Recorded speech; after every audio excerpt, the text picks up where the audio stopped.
الملائكة وأولو العلم قائما بالقسط لا إله إلا هو العزيز الحكيم. سورة آل عمران چې پاغي کې الله تعالی د سورة بقره چې کم مضمون او داغه دعوه او څلور خبرې داغه دوباره وضاحت او تفصیل کولو او په دې صورت کې بنیادی رد په عیسایانو باندې وو چې هغه حضرت عیسی علیه السلام ته معبود ویلو او هغه ته د الله تعالی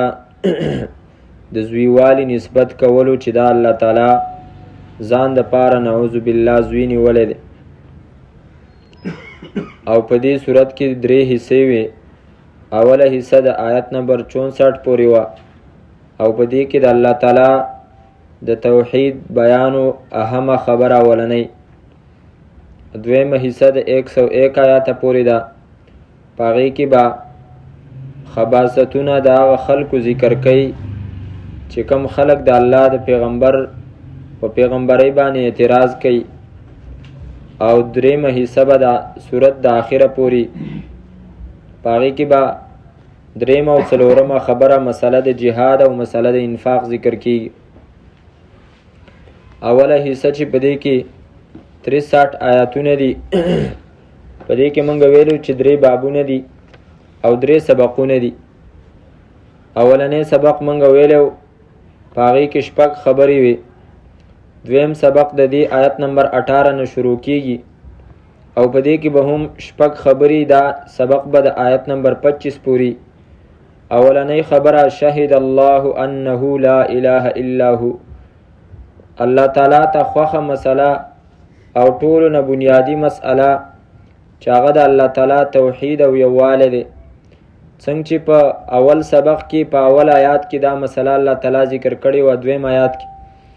دغه رنګي د دې سبق په اولنی آیات کې الله تعالی دا ذکر کوي. څنګه چې الله تعالی په دې باندې دلیل ذکر کړي او ثبوت پیش کړي نو دغه رنګي دلته هم دلیل او ثبوت پیش کړي. او دویمه مسأله او دویمه خبره په دې آیات نمبر 19 کې ده چې هغه د عیسایانو د یو اعتراض جواب دی. او دریمه خبره فإن حاجوک د پیغمبر علیه السلام مخالفینو په خلاف باندې د الله د پیغمبري الله تعالی ثابتای. څلورمه خبره ان الذين يكفرون بآيات الله دې کې ترغیب ورکړي چې دا کومه مسأله اهمه مسأله ده نو دا غي د پاره کوشش وکړه اگر که ستا د قتل منصوبې جوړی شي او ته قربانی ته پیش کړی شي. او پنځمه مسأله الم تر الى الذين اوتوا نصيبا من الكتاب يهود ته زورنه دا او زجر دی. او شپږمه خبره فكيف اذا جمعناهم د اخرت یې رب الله تعالی ذکر کی د خلقو د پاره. شاهد الله گواهی کوي الله تعالی انه چې یقینا شان داده لا اله نشته دی لایق د بندګۍ الا هو سوا داغنا. دا دومره اهم او بنیادی خبره ده چې د الله تعالی نه علاوه د بندګۍ او د عبادت مستحق نه دی چې الله تعالی په خپل په دې باندې چې دینو گواهی کوي. او ذات د الله تعالی او داغه گواهی دا چې دینو چرته دروغ کېدلی شي. قرآن کریم کې چې سړی سوچ او فکر وکي نو اهمي خبرې چې الله تعالی په نسبانه ډېر لوی حیثیت دی داغو هغه مسلو الله تعالی په غي باندې گواهی خپل ذکر کړي. یو پکې د الله تعالی توحید او یووالی دی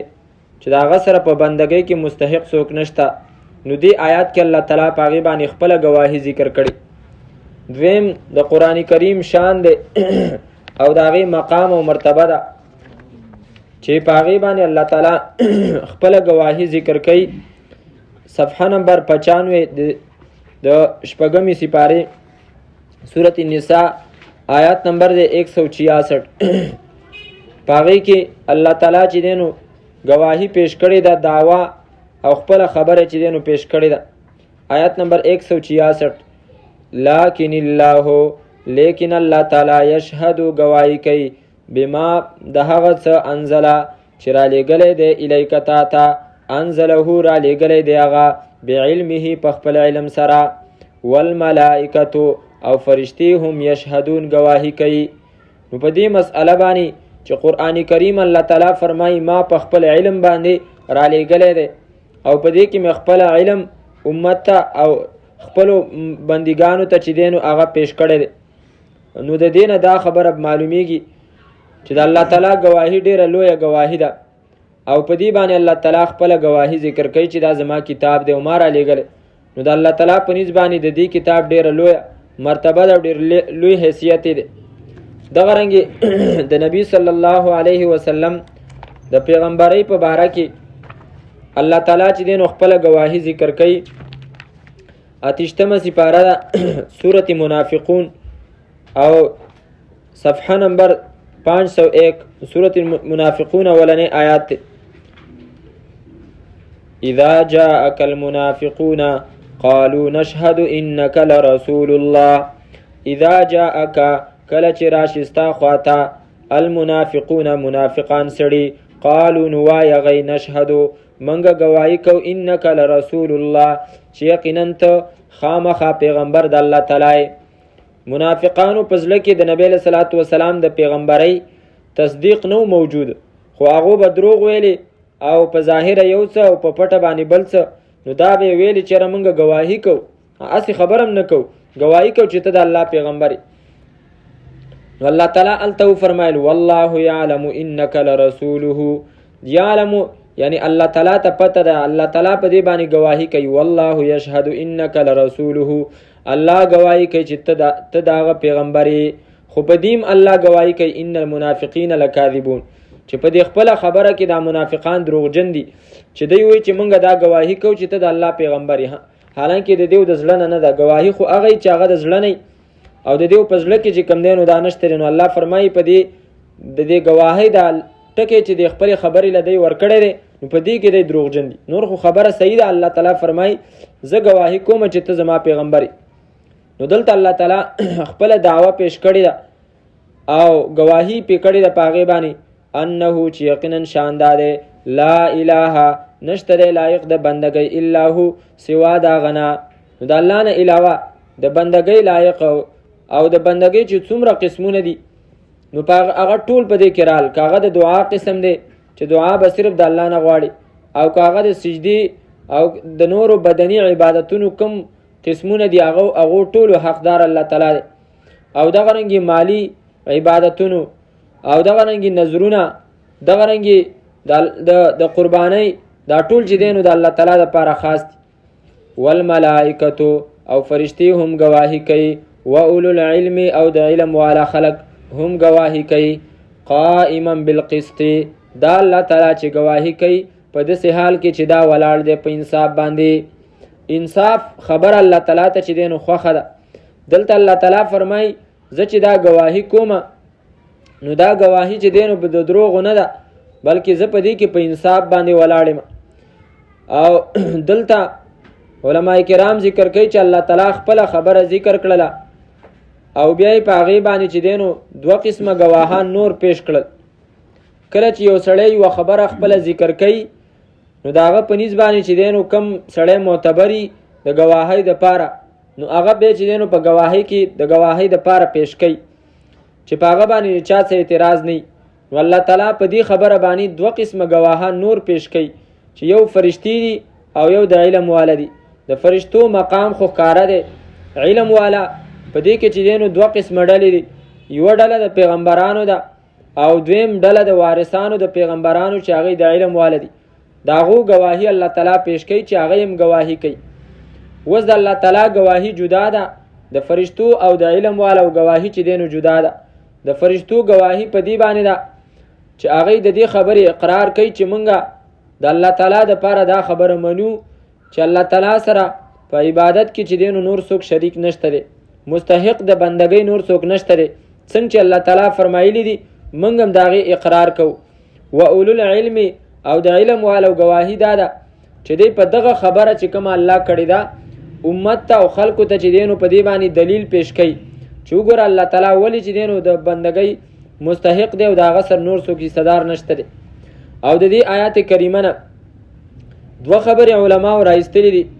یو خبره دا چې د عالم مقام او مرتبه چې ښکارا کیږي او د الله تعالی په نسبت هغه عالم شمارل کیږي، نو دا غیر لپاره شرط دا دی چې هغه به د الله تعالی توحید بیانوي. ځکه خو دلته چې کوم دین او فرمایل و اولو العلم د علم والا خلقم گواهی کوي چې د الله تعالی سره څوک د عبادت شریک او مستحق بل نشته. او دویمه خبره ته دا معلومه شو چې د علم د الله تعالی په نسبت څومره لویه مرتبه ده. امام قرطبي صاحب ذکر کوي چې دلته الله تعالی د خپل گواهی سره د فرشتو او د علم والو گواهی چې دینو هغه یو ذکر، نو د دینه معلومیږي چې شرط د الله تعالی په نسبت بل یو شی چې دینو هغه د فضیلت والوي، نو لقرنه بشهادته هغه به د خپل گواهی سره چې دینو یو ذکر وي.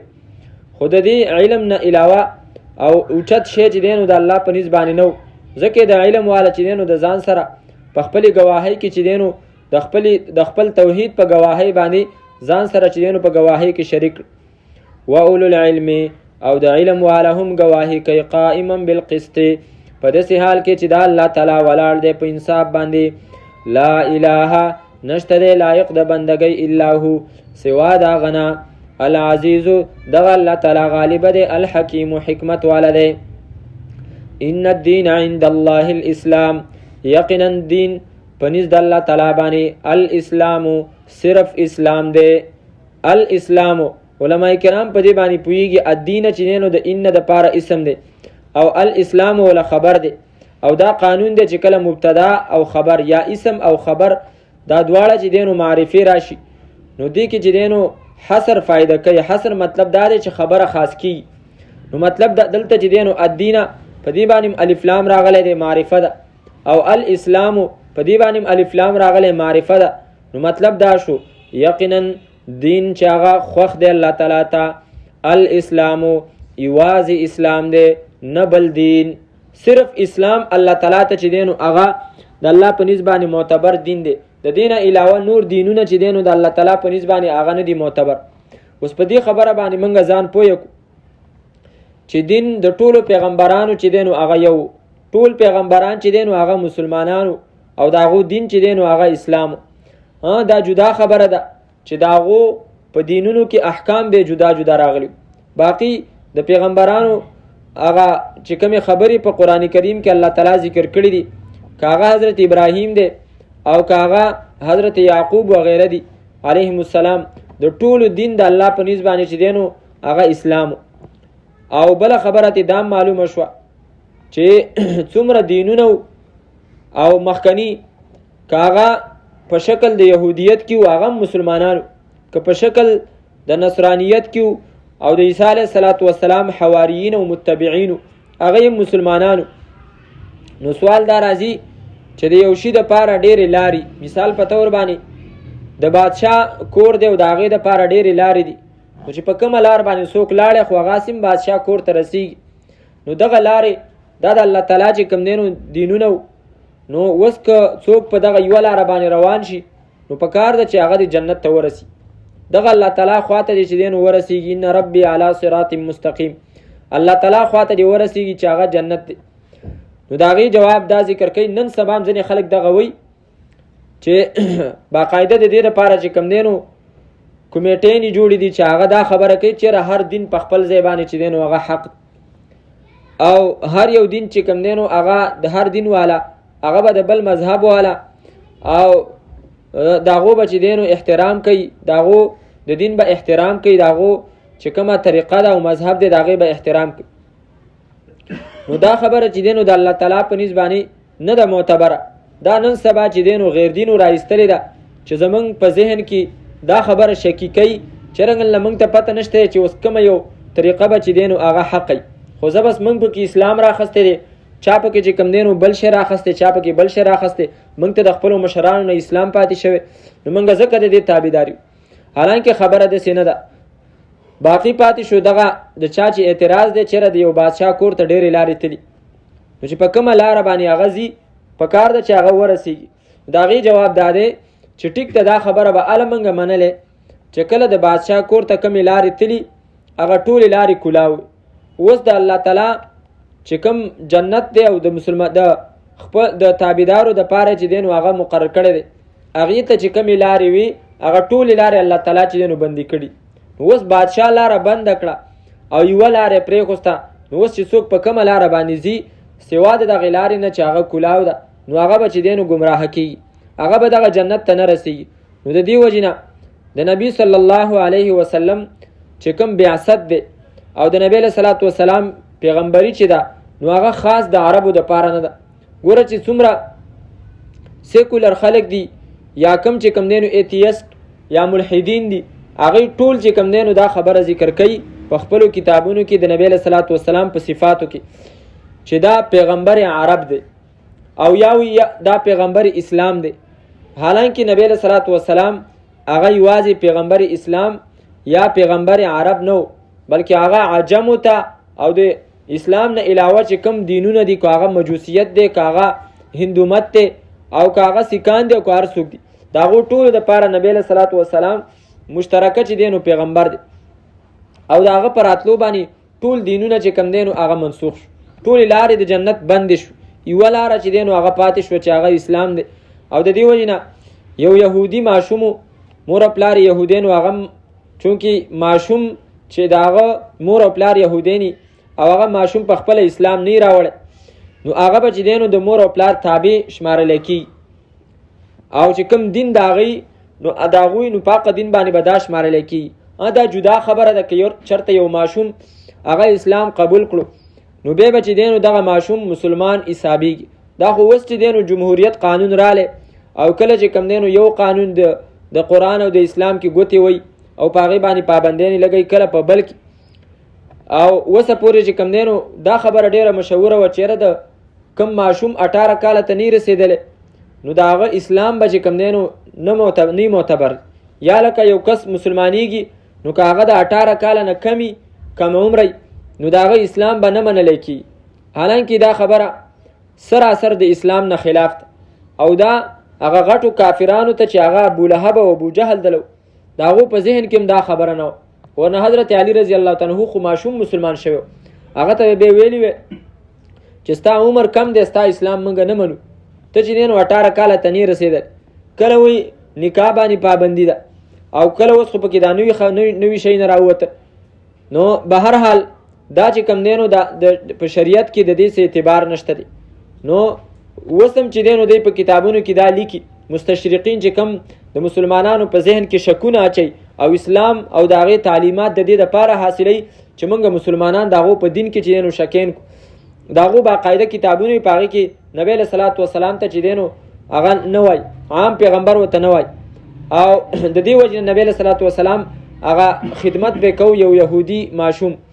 نو نبی علیه صلات وسلام د هغه خواله یوه ورځ لاړی بیمار نو نبی علیه صلات وسلام هغه ته دعوت د اسلام ورکړو نو هغه پلار یې ناست یو طرف ته به چې کوم دی نو هغه ته کتل او بل ځل به نبی علیه صلات وسلام ته کتل. نو په دویم ځل باندې ته نبی علیه صلات وسلام چې کلمه وویله نو هغه خپل پلار ته وکتل نو هغه ورته وویلې اطع ابوالقاسمي د ابوالقاسم د نبی علیه صلات وسلام خبره ومنه. نو هغه ګواهي د اسلام چې دی نو هغه ورکړه د ایمان خپل. نو نبی علیه صلات وسلام په هغې باندې چې دی نو ډېر زیات خوشحاله شو. نو که چېرته نبی علیه صلات وسلام یهودیانو ته چې دی نو هغه پیغمبر نه وی نو بیا به ولې هغو ته دعوت ورکولې. به هر حال اوس هم چې دی نو براینام ځینې چې دی نو مولان داسې شته دی چې هغه د یهودو او د نصاراو د خوشحالولو دپاره د هغو چې کوم مذهبي تهوارونه یې کرسمس نو په هغې کې هغو ته چې دی نو مبارکباد ورکوي او اوس هم هغوی وایي چېرې اسلام په خپل ځای باندې دی او یهودیت او نصرانیت دا په خپل ځای باندې دی. حالانکه نبی علیه صلات وسلام خواته حضرت عمر رضی الله تعالی عنه تورات راوړی دی نسخه د تورات او د هغې تلاوت یې کو نبی علیه صلات وسلام په هغې باندې چې نو خفه شو او بیا یې وفرمیل چې لو کان موسی حیا ما وسعه الا اتباعی که چېرته حضرت موسی علیه السلام ژوندی وی نو هغه دپاره هم د بلې خبرې ګنجایش نه و سوا د دې نه چې هغه زما تابعداري وکړي. نو د قرآن کریم په مقابله کې تورات چې دی نو هغه نه منلی کېږي. د قران کریم په مقابله کې بل کتاب هغه به څه ومنل شي؟ داغه څه حیثیت دی چې قران کریم ته پرې دی او بل کتاب براوړي او د قران او د حدیث په مقابله کې چې دین هغه پیش کې. بهرحال الله تعالی فرمایي دلتم او رستو بمراشي سورتی مائده په اول سر کې شپږمه سپاره صفحه نمبر 97 او آیات نمبر 3 بالکل پانی آخر کې الله تعالی فرمایي الیوم اکملت لکم دینکم، نن ورځې ما کامل کو تاسو د پاره دینکم دین تاسو، واتممت علیکم نعمتي او پوره می کو پتا سبحان خپل نعمت، ورضیت لکم الاسلام دینا او غره می کړو تاسو د پاره اسلام دینن دین. اسلام چې دین تاسو د ژوند تیرولو قانون شو. او د دې سپاره په اخر کې الله تعالی ذکر کوي ومن يبتغي غیر الاسلام دینا فلن يقبل منه، او هغه څوک چې لټي علاوه د اسلام نه بل دین فلن يقبل منه، پس هیڅ چره به قبول نکړي شي ددنه، وهو فی الاخرته، او دا به په آخرت کې من الخاسرین د تاوانیانو نه. نو کاغه ار یو دیني نو مسلمانانو لپاره باندې دا عقیدم پکار ده چې څنګه اسلام منګه صحیح دین او صحیح مذهب ګڼو، دغه رنګ غیر د اسلام نه منګه باطل ګڼو او هغه ته مونږ چې دین کفر وي او کاغه په هر شکل کې او کاغه په هر رنګ کې. ان الدين عند الله الاسلام وما اختلف الذين اوتوا الكتاب الا من بعد ما جاءهم العلم بغيا بينهم. سوال دا عیسایانو کو چې تاسو د حضرت عیسی علیه السلام په باره کې دا عقیده نه لرئ چې هغه د الله تعالی زوی دی، حالانکه وي زمونږ په کتابونو کې دا موجود دي چې هغه د الله تعالی چې دی زوی دی، نعوذ بالله، او هغه ته ابن الله ویلی شوی دی، د الله زوی. نو الله تعالی د هغې جواب ذکر کوي چې دغه د الله تعالی کتاب دا د یهودو مولانو په لاس باندې چې کله ورله او کله هغو ته پته ولګېده چې آخري پیغمبر هغه حق پیغمبر راغلی دی او د خپل دین پته ورته ولګېده چې هغه منسوخ شو، نو هغو د خپل ځان دپاره چې دی نو یهود او نصاراو په دغه کتاب کې تحریف وکړو او په خپل کتاب کې چې دی نو د حضرت عیسی په باره کې دا خبرې داخل کې چې نعوذ بالله دا د الله تعالی زوی دی. نو دې وجې نه علما ذکر کوي چې په کتاب کې څه راتلل د دې دا مطلب نه دی چې هغه به خامخا چې دی نو حق کتابونه خو چې کوم دی نو ډېر کتابونه لیکلی شوي نو هر کتاب کې چې کم څه راغلي ته به هغې ته حق وي، دا خو چې دی نو نه منلی کېږي، بلکې قرآن کریم هغه ته به موږ پیش کوو. ګوره قرآن کریم ته الله تعالی مهیمن ویلی دی او جج ورته ویلی قاضي، نو مطلب دا دی او تلی ورته ویلی دی الله الذي انزل الكتاب بالحق والمیزان. هغه کتابونه به موږ په دې باندې پیش او قرآن کریم کې به وګورو چې حضرت عیسی د خپل ځان په باره کې څه وایي. نو که چېرته دغه کتابونه د قرآن سره موافق نو بیا به منلی کېږي، او که نه نو بیا دغه خبرې چې چا پکې داخل کړي دي چونکې د دغه کتابونو الله تعالی ذمه د حفاظت نه واخیستې، نو دا ټول خبرې پکې چا د ځان نه داخل کړي. دې ته ویلی کېږي 10 من البغات، باغینو چې دی نو ځان نه پکې دغه شی نه ور ننایستلي. نو یو په هغې کې دا خبره چې عیسی علیه السلام نعوذ بالله د الله زوی دی. وما اختلف الذین او اختلاف نو کړی هغه کسانو اوتو الکتابه چې ورکړی شوی ته کتاب الا مگر من بعد ما جاءهم العلم، پس د دې نه چې راله هغو ته پویه بغیا بینهم د وجې د ضد نه په خپل منځ کې. څومره اختلاف چې راغلی دی د مولانو په منځ کې، نه د هغو اصل وجه چې کوم دی نو هغه بغیا بینهم په خپل منځ کې ضد. په خپل منځ کې د ضد مطلب دا چې هغو طلبا للرئاسة د مشرۍ طلب یې کولو، نو یو د ځان نه څه خبرې جوړې کې اختلافي مسلې راویستله او ځان نه چې کوم دی نو په هغې سره په عوامو کې مشري چې دی نو کتله او د قرآن کریم یا د نورو کتابونو مسلې چې هغه ښې چې دی نو اتفاقي مسلې، هغه مسلې چې کوم دی نو هغه په امت کې اختلافي کې. اوس دا چې کوم دی نو دا خبرې پکې ذکر کوي چېرې اوس دی د قبر عذاب نه مني، حالانکه موږ حیران یو چې د قبر عذاب منلو دا کم شکل دی چې دی مني او موږ یې نه منو، چې په موږ باندې دی دا تهمت لګوي چې دی د قبر عذاب نه مني. موږ ته خو استادانو دا ښودلي چې په قرآن کریم کې کم از کم 18 آیتونه داسې دي چې د هغې نه د قبر عذاب ثابتېږي او احادیث تقریبا 254 احادیث دي. مفتی رحمت الله امین صاحب په دې باندې چې دی نو مستقل کتاب دی عذاب القبر حق، او بیا په دې کې چې دی نو یو د قبر عذاب منل، یو په دې کې د قبر د عذاب کیفیت دی چې په کوم شکل باندې دی. نو هغه شکل کې علماو مختلف خبرې ذکر کړي دي. وس یو طرف ته دی چې کم دی نو د ځان د پاره د قبر د عذاب یو طریقه وای چې د بدن د پاره سره د روح نه د بدن د پاره چې کم دی نو د قبر عذاب دی. حالانکه د دینه علاوه ډیر خلک دسي دي چې هغه خخیږي نه، لکه سکانی سیزي هندواني چې دین واغه سیزي. نو که ته خامخه د قبر عذاب دغه بدن د پاره وي نو بیا خو تاسو صرف د مسلمانانو سره چې دین د قبر عذاب خاص او دومره چې کوم نه خخیږي هغه د پاره بیا تسوي. څلور مسلې پدې کې څلور مذهبونه مخکې مونږ ویلو، خو به هر حال ټیم په ټیم باندې دا مسله مخې ته راځي او د دې د وجې نه چې کوم نینو زمونږ د امامانو په باره کې دا خبره دی کوي چې په دیو پسې مونږ نه کی. اوس عجیبه خبره دا ده چې دی ټول امت ته چې دینو دا خبره ذکر کوي. هلته حج لذي هلته چې دینو په حج کې په هغو پسې منځونه کوي، هغه منځونه ښه کېږي. حالانکه هلته هغه هم د برزخي زندګۍ قایل دی او هغه هم وایي چې څونه د حرمینو امامان دی هغه هم چې نبی علیه صلات وسلام له الله تعالی برزخي ژوند ورکړی دی او دنیا ژوند د هغو ختم شوی. وللآخرة خیر لک من الاولی، د دنیا نه ستا دپاره آخرت چې دی نو ډېر بهتر دی. او بیا هم چې دی نو دی په هغو پسې منځونه کوي، د هغو په باره کې دا فتوه نه ورکوي. خو دلته چې دی نو بس د مشرۍ د طلب دپاره او دا فتوه یوازې د دیو چې دی نو په موږ باندې نه لګي. دومره ډېر علمای دیوبند د هغو اقوال په دې کې موجود دي. اشرف علي تانوي صاحب نه چا تپوس کړی دی، د هغو کتاب دی اشرف الجواب په اردو کې دی او یو داسې کتاب دی چې هر یو کس پې پوهېږي. تاسو هم ځان دپاره پیدا کولی شي او په هغې کې ډېرې عجیبه چې اسلام په باره کې اعتراضات دي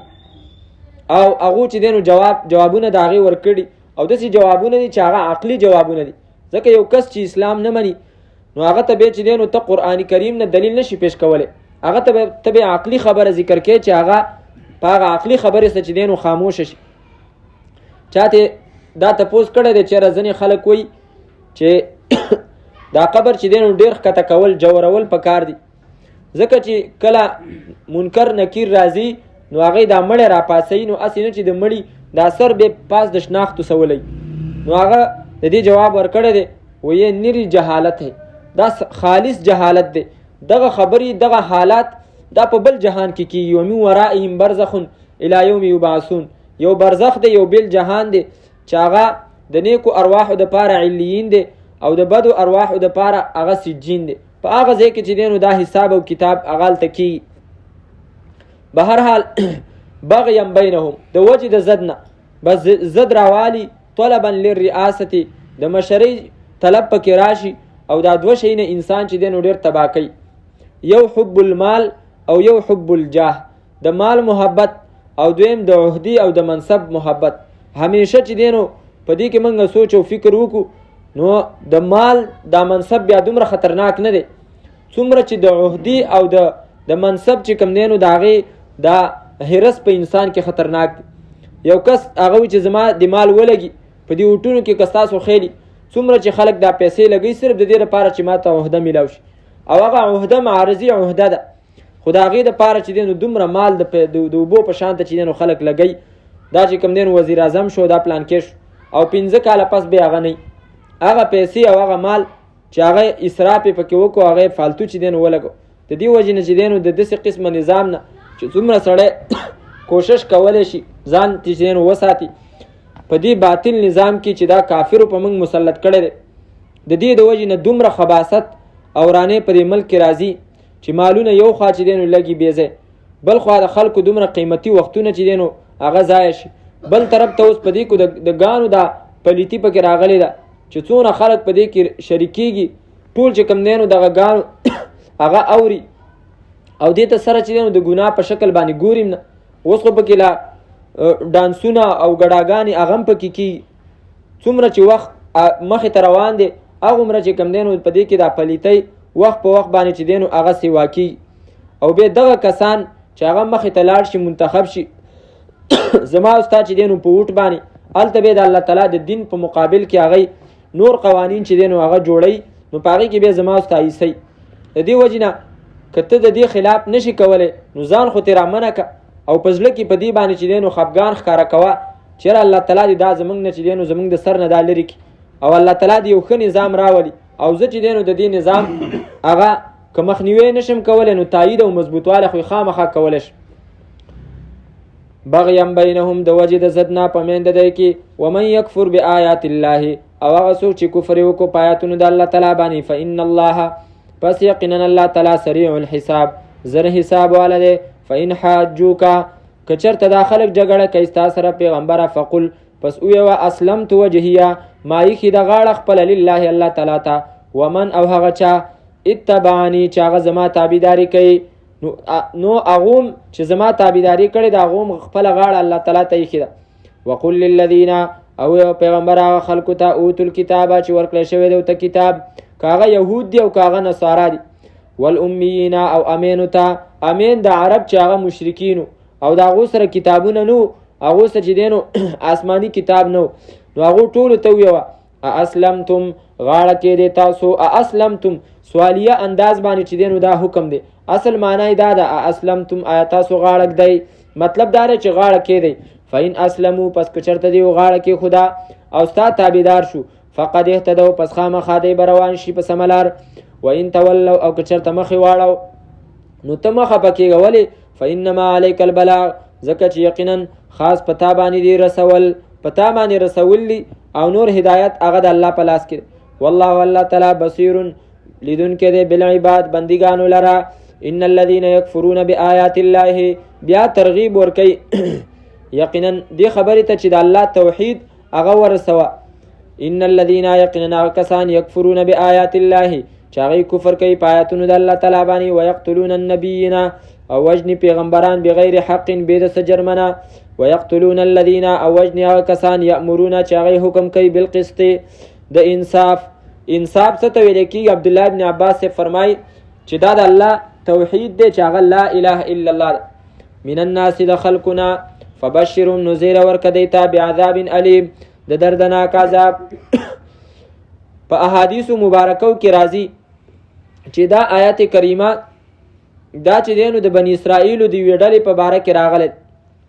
او حضرت ابو عبیده ابن جراح سے فرمای رضی الله عنه چې ما د نبی صلی الله علیه وسلم نه تپوس وکړو من اشد الناس عذابا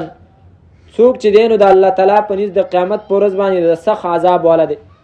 نو نبی صلی الله علیه وسلم ما ته وفرمایل من قتل رجل قتل نبیا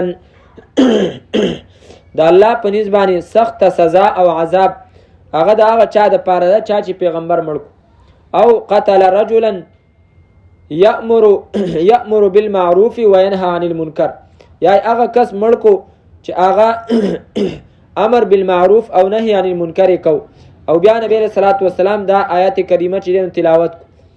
او دا آیات کریمه د دې د لاندې امام نصفی صاحب ذکر کوي چې دا د هغه ډلې په باره کې راغلی دی د بني اسرائیلو چې هغو ته پیغمبرانو دعوت چې دی نو د الله د توحید ورکو نو د ورځې په سحر کې یو پیغمبر به چې راتلو هغه به یې وجلو حتی دا 43 پیغمبران هغه رال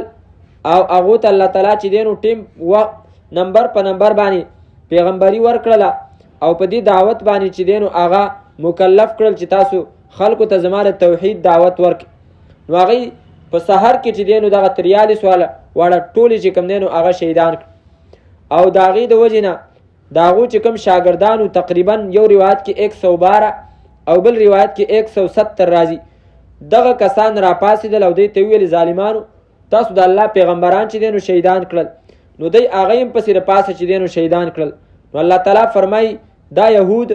دا چې دی نو د دغه خلکو په اولاد دی اگر که دی دغه کار نه دی کړی خو دی پې راضي دي نو د دی د هغو په کار کې چې دی نو پوره حصه ده. ان الذین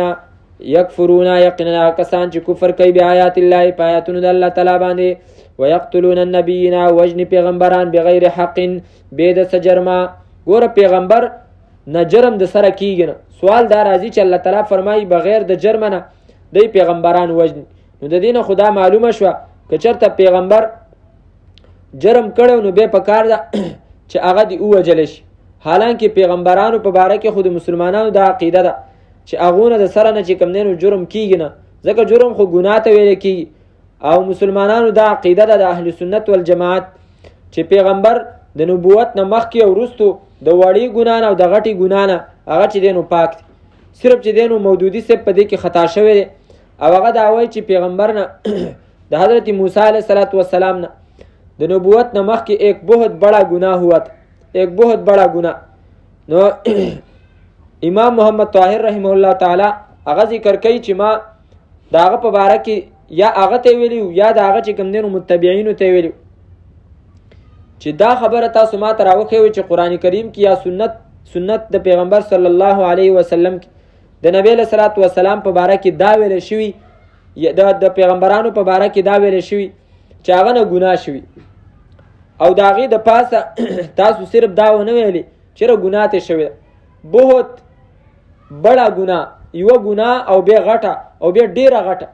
دومره حده پورې تاسو لاړئ. دا تاسو په کوم ځای کې چې دا تاسو د کوم ځای نه رانقل کړه، د کوم حدیث نه یا د کوم آیات نه تاسو رانقل کړه. به هر حال د هغو چې دی نو په دې باره کې دا نظریه چې دی نو هغه خطا ده. نو د دې آیت نه خو دا معلومه شوه په ظاهره کې چیرې پیغمبرانو نه که چېرته داسې جرم وشي چې هغه قابل د قتل نو هغه دې وجلی کېږي، حالانکه پیغمبرانو نه خو سره جرم کېږي نه. نو د دې آیت به صحیح مقصد څه شو؟ نو د هغې جواب دا دی چې اصل کې د هر چا په نیز باندې د بل کس د وجلو څه معیار وي، څه تله خو وي که نه چې هغې او یو څه قانون خو وي چې هغه قانون باندې هغی د یو کس قتل چې دی نو هغه جایز او روا ګڼي. نو د دوی په نیز باندې چې کوم د قتل د روا ګڼلو دپاره کوم معیار او کومه تله وه، نو هغې تلې مطابق د پیغمبر چې دی نو هیڅ جرم نه و. د دوی په نیز باندې د پیغمبر چې دی نو کومه ګناه وه اول خو ونه، خو د دوی په نظر کې چې کومه ګناه د پیغمبر وه چې هغه دعوت د حق و، نو هغه د دوی په نیز باندې چې دی نو ګناه نه وه، خو بیا هم چې دی نو مړ کړو. نو الله تعالی فرمایي چې ستاسو په نیز باندې خو هم دا چې دی نو ګناه نه وه، نو بیا هم ولې چې دی نو مړ کړو. ويقتلون الذين او وجنها کسان یأمرون بالقسط چې هغه حکم کوي د انصاف، او انصاف دلته چې دی نو هغه د الله توحید د من الناس د عام خلقنا فبشرهم پزیر ورکه دی ته بعذاب علیم د عذاب دردناک. علما کرام په دې آیات کې واجبه نکته وي او هغه دا چې دلته الله تعالی فرمایي یقتلون. علما کرام په دې باندې پوهیږي ويقتلون چې دا صيغه د فعل مضارع ده، دا د ماضی نه ده، یعنی دا د تیرې زمانه خبره ده، خو الله تعالی په الفاظو داسې الفاظو باندې ذکر کړی ده چې دا لفظ چې دی نو د اوسنۍ زمانې دپاره هم راځي. نو مطلب دا چې دا صرف د تیرو خلکو قانون نه و چې هغو به پیغمبران یا داعین د حق چې دی نو قتلول. ویقتلون دا به اوس هم چې دی نو کیږي او اوس هم به چې دی نو آمرین بالمعروف چې هغه د امر بالمعروف او نهی عن المنکر کوي هغه به اوس هم چې دی نو وجلی کیږي. خو الله تعالی فرمایي چې کوم حکم د هغو دپاره و فبشرهم بعذاب علیم، نو هغه د دې دپاره هم دی پس زیر ورکه دی تا د عذاب دردناک. اولئک الذین دا هغه کسان دی حبطت اعمالهم چې برباد شول عملونه د دی فی الدنیا په دنیا کې، والآخرت او په آخرت کې، وما لهم او نه به د دیو دپاره من ناصرین څوک مددګاران. دنیا کې د عمل ډانچه سره جوړه نه شوه او آخرت کې چې دی نو عمل باندې بدله چې ملاویږي نو د هغه عمل بدله ملاویږي چې د هغې ډانچه. او دلته د دیو د عمل ډانچه ځکه جوړه نه شوه چې قتل د پیغمبر هغه کفر دی او د مسلمان وجل د دې وجې نه چې هغه د الله د دین دعوت چې دی نو چلی په دې باندې سړی چې دی نو د ایمان نه وځي. ځکه دا خو د هغه سره ستا چې دی نو سره پولي او د پټي چې دی نو خبره نه وه، نه د مال او د جیداد دشمني وه. دشمني چې کوم دی نو هغه وه نو د دې وجې وه چې هغه الله تعالی د دین چې دی نو هغه دعوت چلی. او د دې وجې نه تاسو یو آیت راواړوئ په هغې کې د عام مومن د وجلو چې کوم دی نو الله تعالی دومره سخته سزا ذکر کړي چې په هغې کې الله تعالی پنځه دفعې په هغه باندې لګولې دي چې هغه صفحه نمبر 85 او آیات سورة نساء آیات نمبر 93 ومن يقتل مؤمنا متعمدا فجزاؤه جهنم خالدا فيها وغضب الله عليه. ومن يقتل مؤمنا او هغه څوک چې ووجل مؤمن متعمدا په قصد باندې. وس دلته الله تعالی چې د کومه سزا ذکر کړې ده نو هغه جهنم دی، خالدا فيها همیشه به دی په دې کې. وس په دې کې چې کوم دی نو معتزله یوه ډله تېره شوې ده او دا هغې ډلې چې کوم نظریاتو او کوم عقاید نو پاغي کې یو عقیده داغو داوا چې هغه به ویل چې کم یو کس ګناو کی کبیره ګناه غټه ګناه وکړله د قصد نو په دې ګناه باندې هغه چې دینو کافر شو او هغه به همیشه چې دینو په جهنم کې او هغه دلته د دې آیت نه د ځان لپاره دلیل نیسی چې وګور الله تعالی او فرمایي چې چا مؤمن قتل کو متعمدن د قصد قتل کو نو الله تعالی فرمایي چې داغه جزاء جهنم دی خالدن فيها او دا پاغي کې چې دینو همیشه نو هغه وی د دینه معلومه شو چې د مؤمن قتل چې دینو هغه کفر دی حالانکه منګه دا نه ویو منګه ویو چې داغه د مؤمن قتل اگر که چا د قصد یو مؤمن قتل کړي خو په دې باندې هغه کس کافر کیږي نه څه دشمنی وسره او داغه دشمنی د وجنه یو مؤمن چا قتل کو نو دا اگر چې کبیره ګناه ده خدا په دې باندې چې دینو کافر کیږي نه خودلته چې الله تعالی دې ته چې دینو د در لپاره سزا دومره سخت ذکر کړی ده نو دا عام کس نه دی چې مؤمنی قتل کو د عامي دشمنی د وجنه نه په دې کې الله تعالی یو ټکی ذکر کړی دی مؤمنن چې هغه مؤمنی قتل کو د وجه د ایمان نه قتل کو نو په دې باندې چې دین هغه کافر شو دا عام مؤمن نه دی چې عام مسلمان را پاسيږي او بل مسلمان قتل کی نو ټیک د ګناه خلو یا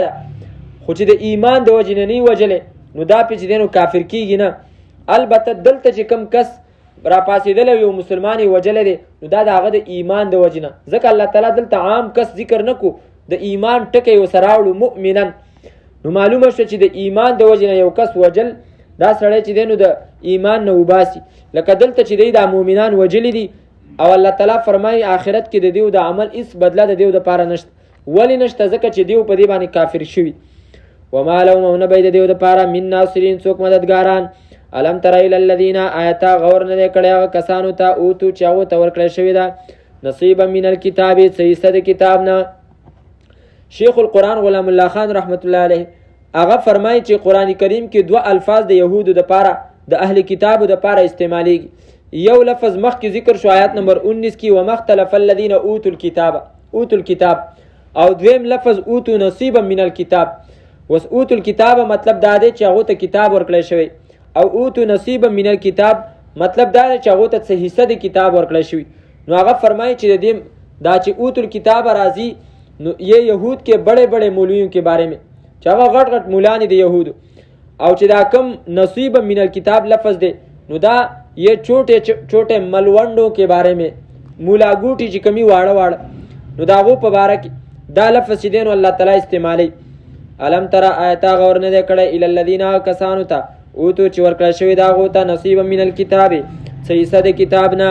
یدعون چې غیر بل لکیږي الی کتاب الله کتاب د الله تعالی يحكم بينهم د دې لپاره چې دا د الله تعالی کتاب فیصله وکړي په میند دی کې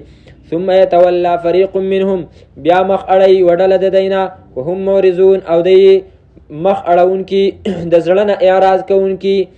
دا آیات کریمه اگر چې اصل کې د يهودو په باره کې راغله او د يهودو د مولانو په باره کې راغله خو حضرت سیدنا عمر ابن الخطاب رضی الله عنه فرمای چې دا آیاتونه ټیک د داغو په باره کې راغلي خو اولئک القوم مضوا هغه چې دینو تیر شوی دی هغه ختم شوی دی ولا يعنى بهم الان الا انتم وز د دینه مراد تاسو وي وز دا آیات چې دینو تر دې زماني مطابق لږ معمولی سوچ په وکنو بالکل فټ کی نن سبا د الله د کتاب چې کومې فیصله دی هغه خلکو معطل کړي دي کاغه ته وی چې راشه د الله د کتاب مطابق فیصله وکړه نو هغه مخ اړي او به زی ویره زب چې دینو په پلان کې تاڼه فیصله کوم او زب چې دینو په پلان کې رواج فیصله کوم په پلان کې رسم به فیصله کوم لکه دا اوس چې کوم قانون پاس کی دا د قران کریم بالکل چې کوم دینو ضد دی بلکې دا هغه د الله تعالی هغه عمل دی چې هغه د الله تعالی عذاب له دعوت ورکول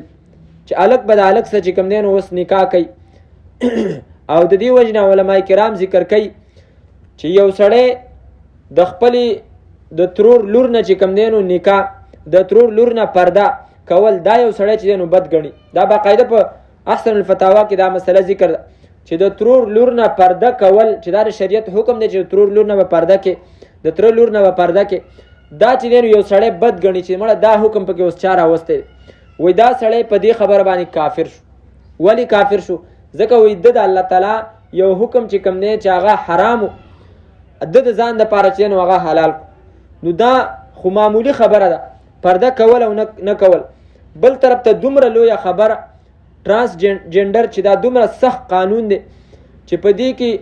هغه د الله پیدا شوی چې کوم پیدایش دی د انسان هغه پکې بدلیږي. اوس دې الفاظو باندې عام خلک چې دی نو نه پوهېږي و چې دې څه مطلب دی. نو د دې مطلب چې دی نو هغه یو د چا چې کوم دی نو هغه جنس بدلول دی. ترانس دا چې دی نو بدلولو ته ویل کېږي. جنډر دا یو لفظ دی SEX دا د جنس دپاره استعمالیږي. لکه موږ ویو دا نارینه او دا زنانه نو عربی کې هم د دې لپاره جنس استعمالیږي. انګریزي کې د دې لپاره جنډر او سیکس دا چې دی نو استعمالیږي. دا دواړه الفاظ خو څه وخته پورې دا د انګلیش په ډکشنریانو کې به دا داسې و تقریبا د 1945 نه یو ډاکټر چې دی نو دا لفظ بیا جنډر چې کوم دی نو دا استعمال کو د خنثی مشکل چې ورته ویل کېږي خواجه سره دا لفظ یې د هغو دپاره استعمال. اوس ترانس جنډر مطلب دا شو چیرې دغه کسان چې هغو کې دواړه قسمه علامتونه نو هغه دا کولی شي چې ځان یو طرف ته کړي. اوس عام خلک هغه دې ته ګوري چیرې دا خو یو صحیح قانون دی. چیرې یو کس چې هغه د هغه جنس نه معلوم نو که یو طرف ته شي نو د هغه دپاره د الله تعالی په قانون کې چې دی نو مستقل مختلف حکمونه دي. که هغه د میراث دي او که هغه د جنازې دي او که هغه د هغې د غسل او د کفن دي نو که هغه یو طرف ته شي یا نارینه یا زنانه نو دې کې وسته دي. خو حقیقت کې دا قانون داسې نه دی. دغه جنډر چې کوم خواجه سرا دي هغوی په خپله په دې باندې چې کوم دی نو دا خبره کوي چې زمونږ قانون په خپل ځای باندې دی خو زمونږ د قانون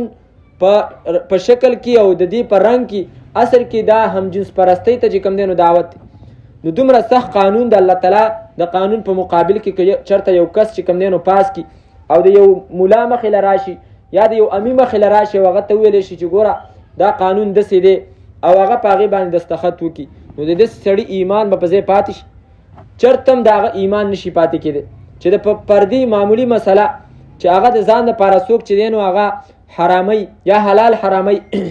او یا حرام چې دی نو حلالي هغه پې کافر کېږي نو په دې باندې چرته چې دی نو داسې روغ پاتې کېدلی شي. الله تعالی فرمایي الم تره آیتا غور نه دی کړی الی الذین کسانو ته اوتو چې ورکړی شوي ده ورته نصیبا من الکتاب څه حصه د کتاب نه یدعون را بللی کېږي دی الی کتاب الله کتاب د الله تعالی ته لیحکم بینهم د دې دپاره چې فیصله وکړي په منځ د دی کې ثم یتولی فریق منهم بیا مخ اړوي وډله د دی نه وهم معرضون په داسې حال کې چې دی د زړه نه اعراض کوونکي زړه چې دی نو دا قانون نه مني. ذلک دا بانهم په سبب د دې چې یقینا دی قالو وای لن تمسنا النار هیڅ چرې به راونه رسیږي موږ ته اور الا ایاما معدودات مګر یو څو ورځې شمار کړی شوي. دا به یهودو ویلې چې څومره د الله د کتاب نه به هغو بغاوت کوو نو هغو به په دې خبره باندې چې کوم دی نو مطمئنه و چېره بس که موږ دپاره عذابي یو څو ورځې دي. عیسایانو به ویل زموږ دپاره حضرت عیسی قرباني پیش کړې ده هغه پانسي شوی دی موږ اوس ټول چې کوم دی نو هغه معافي. او دا دعوت چې دی نو دا صرف په هغه وخت کې نه و اوس هم زموږ په ملک کې چې دی نو دا دعوت باقاعده مستقل چلیږي. دا ټکسلا ته تاسو لاړ شئ د سترګو هسپتال دی او هلته علاج چې دی نو مفت کېږي. علاج مفت ولې کېږي؟ هلته چې کومه پرچي ورکوي د اوپیډۍ نه په هغې باندې باقاعده شاته د هغو ټولې خبرې ذکر کړي. هلته د هغو په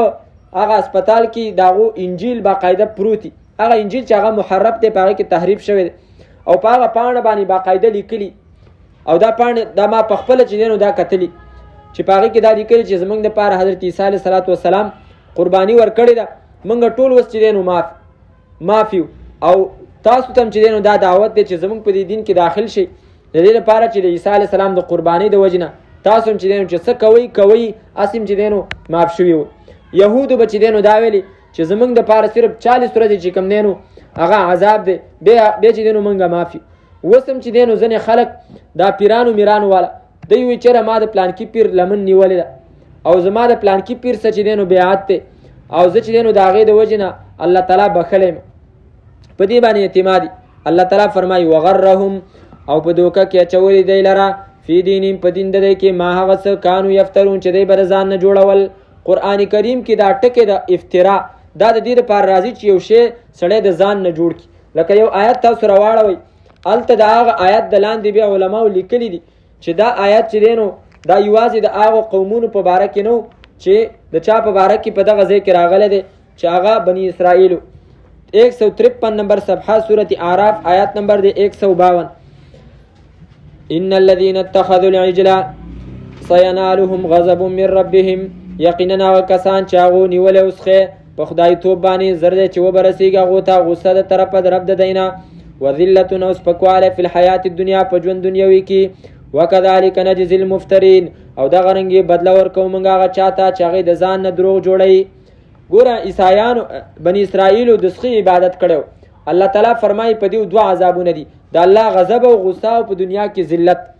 غضب او غصه د الله تعالی په دنیا کې هم ده او په آخرت کې هم ده، خو په دنیا کې چې دی نو د دې دپاره د دې سره سره د خلکو په نظر کې چې دی نو هغه ذلت او سپکوالی دی. او بیا الله تعالی ذکر کوي وکذلک نجزي المفترین، چې دا بدله زمونږ چې دی نو دا عامه ده، هر دروغ جوړونکي له موږ دا بدله ورکوو. او دلته علما کرامو ذکر کړي هذه الآیة نائلة لكل مبتدع، دا آیت چې دی نو شاملیږي هر بدعتي ته. نو هغه بدعت که هغه د نبی علیه صلات وسلام په زمانه کې نو او هغه د حضرت د صحابه کرام په زمانه کې نو خیر القرون کې هغه نو، او اوس چې دی نو خلک راوباسي، نو د هغو ټولو دپاره د الله غضب او د الله تعالی د طرف نه چې دی نو ذلت دی. څه د دین چې کوم دی نو خبرې چې هغه زمونږ د علماو د قربانۍ د وجې نه په خلکو کې چې دی نو مشهورې وي، او هغه بدعات چې هغه د هغو د قربانو د وجې نه د خلکو د زندګۍ نه چې دی نو هغه ختمې شوي، ورو ورو هغه خبرې چې دی نو بیا راروانې. که هغه د جنازې نه پس په جمع باندې دعا وه، هغه ورو ورو بیا چې دی نو راروانه ده، ورو ورو چې دی نو دغه شی نه کېږي. او که هغه چې دی نو تعزیت په باره کې مسلې وي، او که هغه د خیرات مسلې وي، دا خبرې ورو ورو اوس چې دی نو دا تازه کېږي. که په دې باندې موږ بر وخت کاروایي ونه کړو او د دې رد ونه کړو، اوس دا رد یوازې د ملانو کار نه دی. اوس موږ کې هر یو کس چې دی نو په کار ده چې هغه داعي شي. قرآن کریم هم واورېدو، په دې مسلو باندې پوه شو. نو دا په کوم قوم کې الله تعالی د دین او د سنت یوه طریقه چې دی نو هغه جاری کړي، او بیا یو کس راځي او هغه په قوم کې چې دی نو د جاهلیت هغه نوې هغه زړه طریقه چې دی نو بیرته راژوندي کوي. نو احادیثو کې راځي چې په ځینو خلکو باندې الله لعنت وایي. نو په هغې کې یو کس هغه هم دی چې یبتغي فی الاسلام سنت الجاهلیه، چې هغه په اسلام کې د جاهلیت هغه زړه طریقه چې هغه مسلمانانو ختمه کړې وه، او دا بیا چې دی نو هغه په ځان باندې راولي او بیرته چې دی نو راژوندی کوي. نو داسې قسمه محفلونو کې په کار ده چې موږ خپل ایمانی غیرت چې دی نو هغه ښکاره کړو، او په ښې طریقې سره په حسن سلوک سره چې دی نو د داسې قسمه بدعاتو موږ مخنیوی وکړو. او دا که زمونږ د لاس نه منع شو، نو آینده کې چې څونه خلک دغه کار نه کوي، زمونږ به پکې چې دی نو انشاءالله خامخا ثواب. وغرهم او په دوکه کې اچولی دی فی دینهم په دین د دی کې ما هغه بدعاتو کانو یفترون چې هغوی به جوړول. اخرنۍ خبره فکیف اذا جمعناهم، پس څرنګې ناشنا حالت به کله چې به راجمع کړو موږ دی لیومین په هغه ورځ کې دی چې کله به راجمع کړو موږ دی لره لیومین په هغه ورځ کې لا ریب فیه چې شک نشته دی په هغې کې، ووفیت او پوره پوره به ورکړی شي بدله کل نفس هر یو نفس ته ما د هغه څه کسبت چې کړي دي وهم لا یظلمون، او په دې باندې به ظلم ونه کړی شي. شاهد الله گواہی کوي الله تعالی انه چې یقینا شان داده لا اله نشتره لایق د بندګۍ الا هو سوا دا غنا والملائکه او فرشتي هم گواہی کوي، و اولو العلم او د علم والا هم گواہی کوي قائما بالقسط. دا الله تعالی گواہی کوي په داسې حال کې چې ولاړ دی په انصاف. لا اله نشتره لایق د بندګۍ الا هو سوا دا غنا العزیز چې غالب دی الحکیم حکمت والا دی. ان الدین یقینا دین عند الله پنځ د الله تعالی باندې الاسلام اسلام دی. وما اختلف او اختلاف نو کړي الذين كسانوا اوتوا الكتاب چې ورکړل شوی ته کتاب الا مگر من بعد ما جاءهم العلم، پس د دینه چې رالاغو ته پویا بغیم بینهم د وجه د زد نه په خپل منځ کې. ومن یکفر بآیات الله او هغه څوک چې کفر کوي په آیاتونو د الله تعالی باندې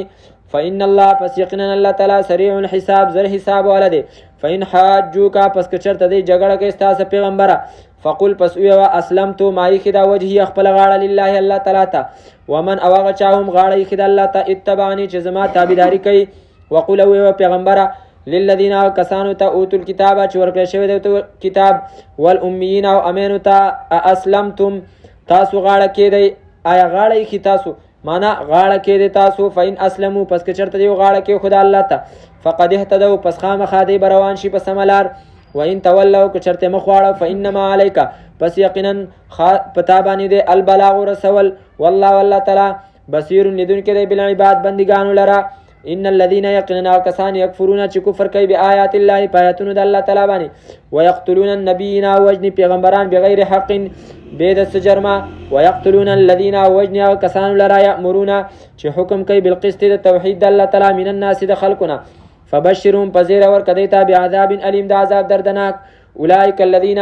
دغه هغه کسان دي حبطت اعمالهم چې برباد شول عملونه د دې په دنیا په دنیا کې ول آخرت او په آخرت کې وما لهم او نه به د دې لپاره من ناصرین څوک مددګاران الم ترى آیت غور نه کړي ال الذين کسانو ته اوتو چې ورکړل شوی دا غوته نصیبا صحیحا من الكتاب د کتاب نه یدعون را بللکی یغی الی کتاب الله کتاب د الله تعالی ته ليحكم د دې لپاره چې فیصله وکړي د الله تعالی دا کتاب بینهم په میداغو کې ثم يتولى بمخ اړي فريق منهم وړل د دینا وهم مورزون په داسې حال کې چې دی اوختون کې د ځلنه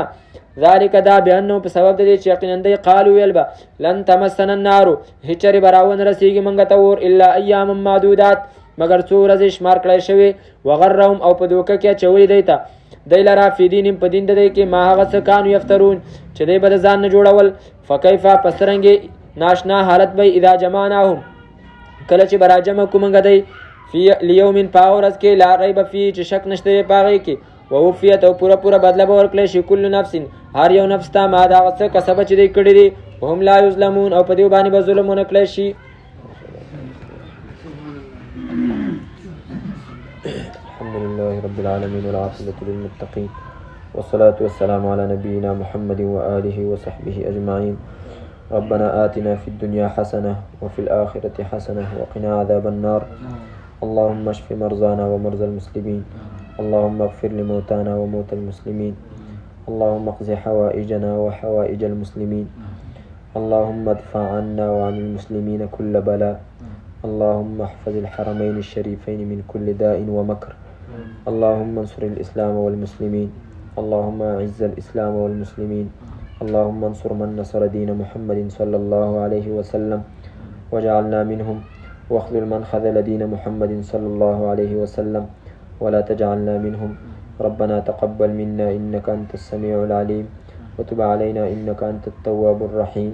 وصلى الله تعالى على خير خلقه محمد وآله وصحبه أجمعين برحمتك يا أرحم